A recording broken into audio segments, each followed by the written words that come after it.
Hello friends, నేను మీరు Ahmed Pasha. Welcome to the media report. కంచు కంఠంలో భాగంగా మనం ఈరోజు మన ఫస్ట్ వీడియోని రికార్డ్ చేస్తున్నాము.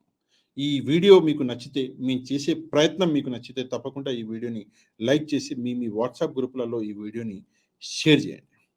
ఈరోజు కంచు కంఠం యొక్క ఫస్ట్ ఎపిసోడ్లో కుల గజ్జి కుల పిచ్చి ఎంతగా ప్రజలలో పెరుగుతున్నాయి. 77 ఏళ్ల స్వతంత్ర భారతదేశంలో మనం ఏం మారినాము అంటే ఏమీ మారలేదు. 77 ఏళ్ల కింద మనం ఎట్లా ఉన్నాము, ఈ రోజు కూడా మనం అట్లనే ఉన్నాము. కులగజ్జి ఎంతలా పెరిగింది అంటే గుడిలోకి వేరే కులం వాళ్ళు రాకూడదు అనే అంతలా కులగజ్జి అనేది పెరిగింది. కాకపోతే ఈ సమస్యని మన దగ్గరికి మనం ఒక సబ్స్క్రైబర్ తీసుకొచ్చాడు. ఆయనతో ఈరోజు మనం మాట్లాడదాము. అసలు ఏంటి విషయము, ఎక్కడ జరిగింది, ఏం జరిగింది అన్న విషయాన్ని ఆయనతో మాట్లాడి తెలుసుకుందాం. హలో బ్రదర్, మీ పేరేంటి? నా పేరు రమాకాంత్ సార్. ఓకే, మీరు ఎక్కడ ఉంటారు? నేను ఉండేది హైదరాబాద్ సార్. మా ఊరు వచ్చేసి కర్నూలు జిల్లా, నంద్యాల జిల్లా, ఆత్మకూరు మండలం, ముష్టేపల్లి గ్రామం సార్. ఓకే, ఆత్మకూరు మండలం. ఓకే, ఏంటి మీరు ఎడ్యుకేటెడా? ఏం చదువుకున్నారు? నేను 10th గ్రేడ్ సార్.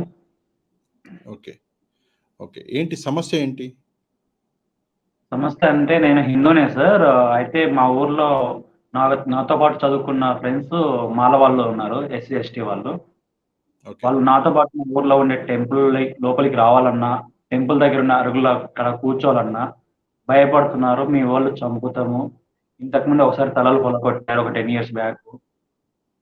ఓకే ఇప్పుడు నువ్వు హైదరాబాద్లో ఇప్పుడు వచ్చావు ఇక్కడికి, నువ్వు చెప్పినట్టు చేస్తే కదా మమ్మల్ని చంపేస్తారు, మేము దానికి ఏం చేయలేము సారీ అని చెప్పేసి వాళ్ళ భయం నాకు క్లారిటీ ఎక్స్ప్లెయిన్ చేస్తున్నారు సార్. ఓకే, నేను ఆ విషయాన్ని మా వాళ్ళ దృష్టికి తీసుకెళ్ళి అడిగా సార్. అన్న ఈ కాలంలో ఎస్సీ ఎస్టీ మీద అందరూ ఒకటే కదా, వాళ్ళ గుళ్ళకి మనం పోవచ్చు, గుళ్ళకి వాళ్ళు రావచ్చు, ఆ పద్ధతి అనేది ఉండదన్న, అటువంటిప్పుడు నన్ను కూడా రానివ్వద్దని చెప్పేసి నేను మా వాళ్ళకి ఎదురుగా నేనే మాట్లాడాను. అది మాట్లాడినందుకు నన్ను తప్పుగా చేసి మా సైడ్లో చాలా మంది నన్ను, నువ్వు వాళ్ళకి సపోర్ట్గా పోతున్నాయి, నువ్వు మాలలో పుట్టావా అది అని చెప్పేసి అంటే, నేను పద్ధతి ప్రకారం రాజ్యాంగం ప్రకారం అడిగా సార్ అని చెప్పేసి నేను రూల్స్ ప్రకారం అడిగా.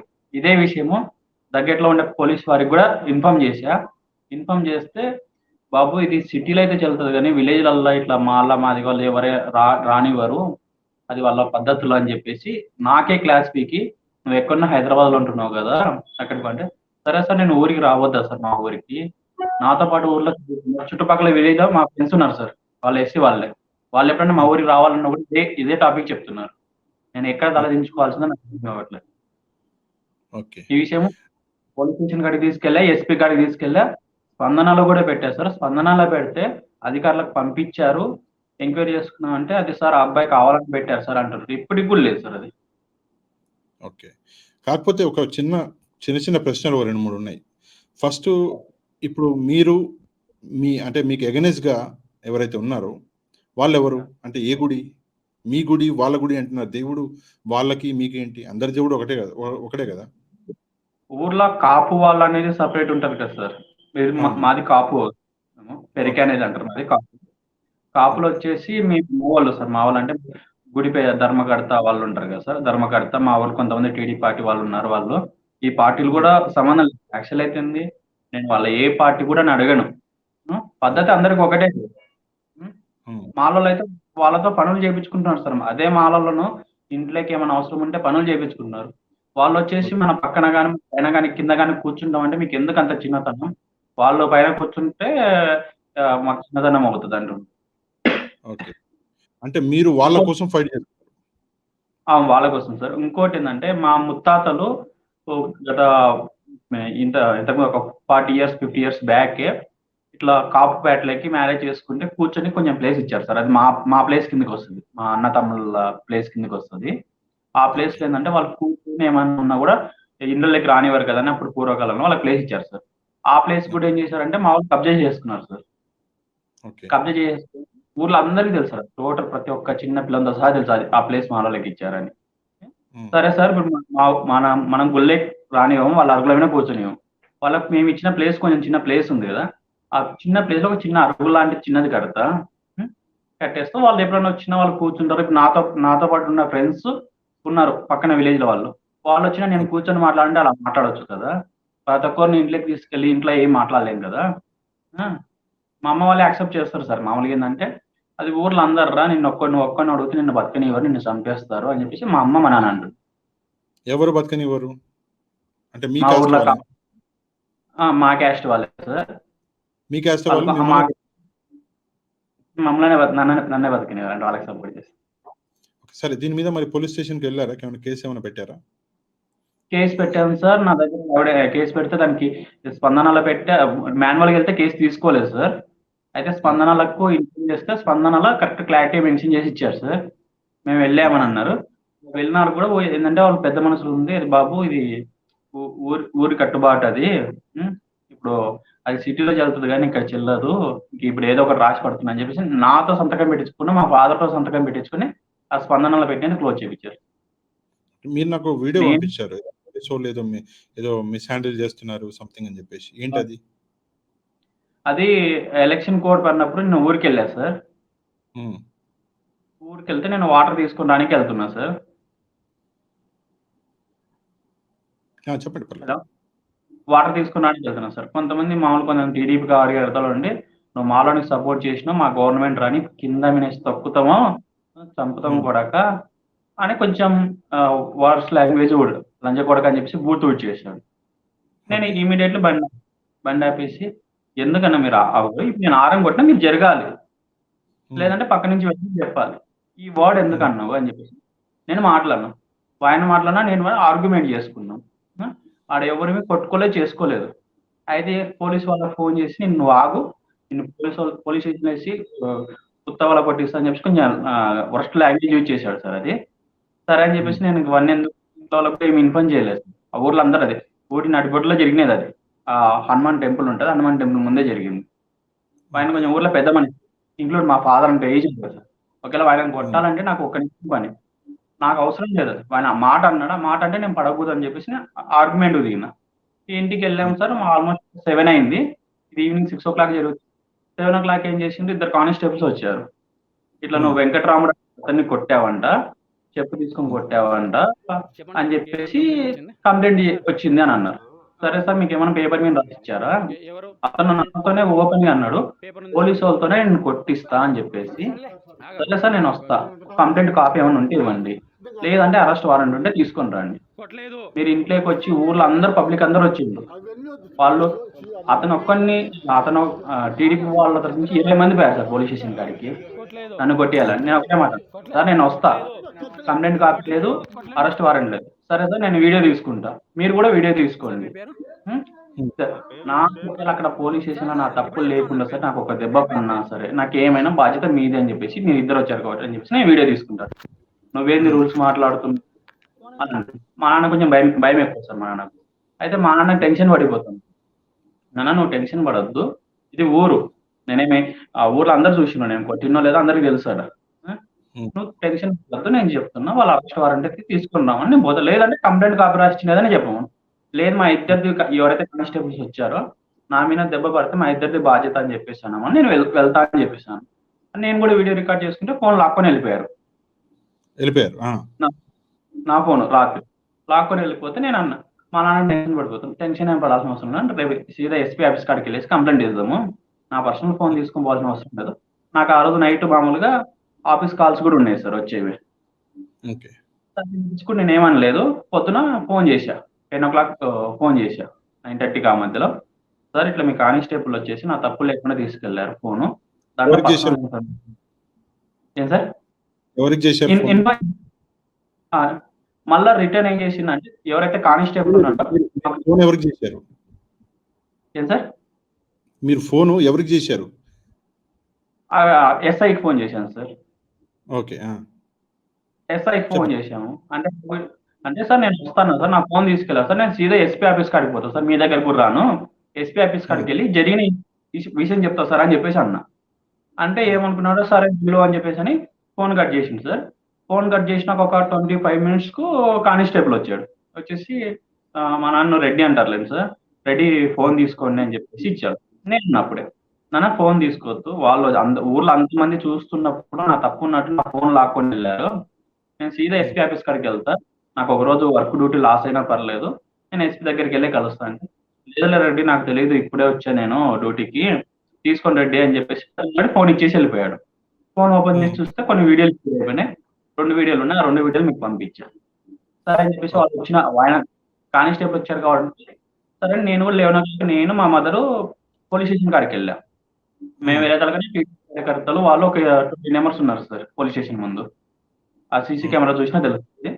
సీదా డైరెక్ట్ సిఐ కాడికి వెళ్ళాం. వెళ్తే వాళ్ళు కుర్చీలో మేము కూర్చుంటారు, మా మదర్ ఉంటారు. మేము నిలవడమన్నాము. చెప్పండి సార్ సార్ జరిగిందంటే కొట్టావా బాబు అంటే లేదు సార్ అతను తిట్టిండు, ఆరం కొట్టినా నేను వీళ్ళకు, అతను తిట్టాడు. తిడితే ఇద్దరం బూతులు తిట్టాడు, ఇద్దరం దిగినా తిట్టుకున్నాం సార్, ఒకరినొకరిని కొట్టుకుంటామని చేతులు ఎట్టుకున్నాము, చెప్పులు ఎత్తుకున్నాం సార్, అంతే అని కొట్టలేదు సార్. కొట్టినారంటే చెప్పండి నా ప్రాణమైన ఇస్తా అని చెప్పేసి ఎస్ఐ మీద ఓపెన్ చెప్పా. అదే విషయం. ఏ కేసు రాసి లోపలేసి నా రౌడీ షీట్ ఓపెన్ చేస్తున్నా అంటే సార్ నా మీనే కదా సార్, మా అమ్మ వాళ్ళ మీద కూడా అందరి మీద రౌడీ షీట్ ఓపెన్ చేయండి సార్, నా తప్పు లేకుండా రౌడీ షీట్ ఓపెన్ చేయండి కుదరదు సార్ అన్న. ఇది సార్ జరిగినది. సరే, ఇప్పుడు మీ దగ్గర జరిగే విషయం ఏంటంటే కాపు కమ్మ మధ్యలో ఇష్యూ, అది గుడి ఇష్యూ, గుడిలో కూడా రానివ్వట్లేదు. అది మీరు ఒక కమ్మ అయ్యుండి కూడా పాపం కాపులకి సపోర్ట్ చేస్తున్నారు మీరు. నేను ఎవరైనా ఒకటే అనుకుంటా సార్, నా విషయం నేనంటే బేసిక్ అడుగుతున్నాను, అంతే కదా, మీరు సపోర్ట్ చేస్తున్నారు. ఓకే, ఇప్పుడు ప్రాబ్లం ఏంటి అంటే మీరు ఇంట్లో ఉండంగా అందరూ చూస్తుండగా ఊర్లో అందరూ ఉండంగా మీ రెప్యుటేషన్ అనేది డ్యామేజ్ చేశారు. ఒకటి అది. రెండోది వచ్చేసి గుడిలోకి రానివ్వట్లేదు ఎవరిని, కాపులని. ఇది ఒకటి. ఈ 2 విషయాలు ఉన్నాయి. అయితే ఇప్పుడు ప్రస్తుతం మీ మీద మరి ఎఫ్ఐఆర్ ఏమైనా అయిందా? ఎఫ్ఐఆర్ ఏం చేయలేదు సార్. ఇది ఎలక్షన్స్ అయిపోయాక నాకు కానిస్టేబుల్ అదే నేను అన్న ఎఫ్ఐఆర్ చేయండి సార్, నేను డైరెక్ట్ జడ్జి దగ్గర చెప్తా, వితౌట్ స్టేషన్ బెయిల్ కూడా తీసుకుని అని చెప్పేసి సార్ నేను ఓపెన్గా డేర్గా ఉన్నా. అయితే అప్పుడు ఎఫ్ఐఆర్ ఏం చేయలేదు. అయితే మా డాడీ దగ్గర ఒక 10,000 రూపీస్ ఏమైనా తీసుకున్నారంట సార్. మా ఊరు ప్రశ్నించి వేరే వాళ్ళు కలిపి ఏదో చిన్న కేసు రాపిస్తాము అని చెప్పేసి అని అన్నారంట. నేను అన్నా చిన్న కేసు వద్దు, కేసు ఫైల్ చేయమని నేను చెప్తా, కొట్టిన ఎవిడెన్స్ లేదు, ఏం లేదు, అది కొట్టడానికి నాకు ఛాన్సే లేదు సార్. అక్కడ కొడితే ఒక దెబ్బని ఉంటది కదా, లేదు. అయితే ఏం చెప్పి డెస్ట్గా బెట్టి కేసు లాగా పెడతామని చెప్పేసి సంతకం పెట్టించుకుంటారు. నేను అన్నా ఎందుకైనా మంచిది ఏం చేసిన, నేను ఫోన్లో ఒక సీక్రెట్ కెమెరా ఆన్ చేసుకొని వీడియో రికార్డ్ చేసుకున్నా సార్. కానిస్టేబుల్ కూడా ఒక వీడియో రికార్డ్ చేసుకున్నా. కానిస్టేబుల్ తీసుకొచ్చి బాబు ఎటువంటి సెక్షన్స్ ఏం లేవు, అతనిదే తప్పు, ఏం చేయమంటావు బాబు అని చెప్పి ఇంక్లూడ్ కానిస్టేబులే చెప్పాడు సార్. తర్వాత వచ్చేసి సంతకం నేనైతే ఏం తప్పు చేయలేదు అంటే, తెలుసు బాబు ఊళ్ళో అందరిని అడిగినా కూడా చెప్తుంది అతనిదే తప్పు అని చెప్పేసి, నీకెందుకు బాబు అని చెప్పేసి సంతకం పెట్టించుకున్నాను. అన్న మళ్ళీ కేసు అంటే లేదు బాబు నువ్వు కోర్టు వరకు కూడా రావాల్సిన అవసరం లేదు, మేమే కొట్టేస్తాం పో అని చెప్పేసి సంతకం పెట్టించుకున్నారు. 2 పేపర్ల మీద సంతకం పెట్టించుకున్నారు. దాని మీద ఎటువంటి సెక్షన్స్ పేర్లు అయితే ఏమీ లేవు, జస్ట్ బెట్టి కేసు లాగా. మీరు ఒక విషయం చెప్పండి, ఈ ఇన్సిడెన్స్ ఎప్పుడైంది అప్రాక్సిమేట్ గా, అంటే ఏమైనా డేట్ గుర్తుందా? ఎలక్షన్స్ డేట్ అయిపోయిన రోజే సార్. 3వ తారీఖు ఎలక్షన్స్ కదా, మరుసటి రోజు మంగళవారం రోజు 3 అయిపోయింది, 4 5 తారీఖు వెళ్ళాను సార్. అంటే నేను ఎలక్షన్స్ ఓట్ వేసేసి మళ్ళీ హైదరాబాద్ వచ్చా సార్. ఓట్ వేసేసి అదే రోజు హైదరాబాద్ వచ్చా. ఆ రోజు గ్యాప్ ఇచ్చేసేసి ఈ రోజు పిలిపించారు సార్. అట్లా లేదు, అదేదో గొడవ అయిందో ఆ వ్యక్తితోటి, అది ఎప్పుడు జరిగింది? అది వచ్చేసి ఎలక్షన్స్ కంటే ముందు ఒక 10 days ముందు సార్. సరే, ఇప్పుడు ఫర్ ఎగ్జాంపుల్ ఇప్పుడు ఏంటంటే ముందు ఉన్నది అక్కడ ఉన్న ఎవరైతే కాపులు ఉన్నారో వాళ్ళని గుళ్ళోకి ఎంటర్ అవ్వడానికి ఎవరు ఆపడానికి లేదు. ఎందుకు లేదు? ఎందుకంటే డాక్టర్ బిఆర్ అంబేద్కర్ గారు రాసిన రాజ్యాంగంలో అందరినీ సమానంగా చూడవలసిన అది ఉంది. ఒకళ్ళకి గుళ్ళో ఎంట్రీ ఉంది, ఇంకోళ్ళకి లేదు అని చెప్పేసి ఏం లేదు. ఒకటి. రెండో విషయం ఏంటంటే మీ రెప్యుటేషన్ అనేది పాడైంది. ఫర్ ఎగ్జాంపుల్ మీ ఇంటికి వచ్చారు పోలీసు వాళ్ళు, ఆ వీడియో మీ ఇంటికి వచ్చారు కదా, ఇంటికి వచ్చారు, ఇంటి లోపలికి కూడా వచ్చేసి వీడియోలో అదే ఉంది. సరే, అయితే ఆ ఇంటికి వచ్చినప్పుడు ఏమన్నా మీకు ఏమన్నా చూపించారా? మీ కంప్లైంట్ ఉంది లేదా వారెంట్ ఉంది మీకు అగైనెస్ట్ గానీ ఏమైనా చూపించారా? ఏమీ చూపించలేదు సార్. ఏం నేను అదే అడిగాను. ఏమీ చూపించలేదు. మనము పని చేద్దాము దీనికి అగైనెస్ట్ గా, మనము ఎస్పీ గారికి ఒక కంప్లైంట్ అనేది ఫార్మల్ గా ఒక కంప్లైంట్ అనేది ఇద్దాం. Okay, this is happening in so and so village, ఇట్లా ఉంది అని చెప్పేసి ఒక కంప్లైంట్ అనేది ఇద్దాము. దాని తర్వాత ఆయన ఏం యాక్షన్ తీసుకుంటారో చూసి దాని తర్వాత త్రూ ఒకటి మనము కోర్ట్ త్రూ కూడా వెళ్దాం. ఒకవేళ ఎస్పీ గారి యాక్షన్ ఏం రాలేదు అంటే తప్పకుండా మనం కోర్ట్ త్రూ కూడా వెళ్దాము. హ్యూమన్ రైట్స్ కూడా ఉన్నది, మనం అది కూడా వెళ్ళొచ్చు. ఎందుకంటే ఇది చాలా పెద్ద ఇష్యూ, ఇది చిన్న ఇష్యూ కాదు. మనుషుల మధ్యలో ఒకళ్ళు పెద్ద, ఒకళ్ళు చిన్న, ఒకళ్ళు మంచి, ఇంకోళ్ళు చెడు అనేది ఉండదు. తప్పకుండా దీని మీద ఏం చేయాలో చేద్దాము. కాకపోతే మీరు చేసిన ఫైట్ అనేది నిజంగా చాలా మంచి fight. I appreciate you. Because ఏంటంటే మీరు మీ కులం గురించి ఆలోచించకుండా అందరూ సమానంగా ఉండాలి, అందరికీ సమాన న్యాయం జరగాలి అని చెప్పేసి మీరు ఆలోచిస్తున్నారు. దట్ ఈస్ రియల్లీ గ్రేట్ అండి. నేను మీకు చెప్పండి. సింగిల్ వాళ్ళు ఏంటంటే మాల వాళ్ళను గుడి ప్లేస్ కూర్చొనివ్వాలి సార్. లేదంటే మా ముత్తాతలు మాలోళ్ళకి అని చెప్పేసి ప్లేస్ ఇచ్చారు సార్. ఆ ప్లేస్ లో ఒక చిన్న అరుగు లాంటిది కట్టిస్తే వాళ్ళు అక్కడ కూర్చుంటారు. నేను కూడా వాళ్ళతో పాటు కూర్చొని సమానంగా మాట్లాడచ్చు. నాకు జరగాల్సింది ఇది ఈ దీనికోసమే నేను ఫైట్ చేస్తున్నాను సార్. సరే వాళ్ళకి గుళ్ళకి రానియకుంటే వాళ్ళకి ఏం పోయేది ఏం లేదు సార్. కానీ వాళ్ళను కూర్చోకూడదు కాపుల మధ్య అని చెప్పేసి పెట్టిన వాడుకు నాకు బాధేస్తుంది చాలా అసలు. లేదు, మీ మీ మీ మీ ఏదైతే కేసు ఉందో అందులో నిజాయితీ ఉంది. డెఫినెట్లీ మనం ఏం చేయాలి అన్నది మనం చేద్దాము. ఓకేనా? ఫర్దర్గా మీకు నేను కాంటాక్ట్లో ఉంటాను. ఇమ్మీడియట్గా ఈ రోజే మన ఒక అడ్వకేట్ గారితో మాట్లాడి నెక్స్ట్ స్టెప్ ఏం తీసుకోవాలి అన్నది మనం అది చేద్దాం. ఓకేనా? రైట్. థ్యాంక్ యూ అండి. Thank you very much. Thank you sir. మీ ప్రోగ్రామ్ కూడా చాలా మంచిది సార్. మంచి కాన్సెప్ట్. Thank you.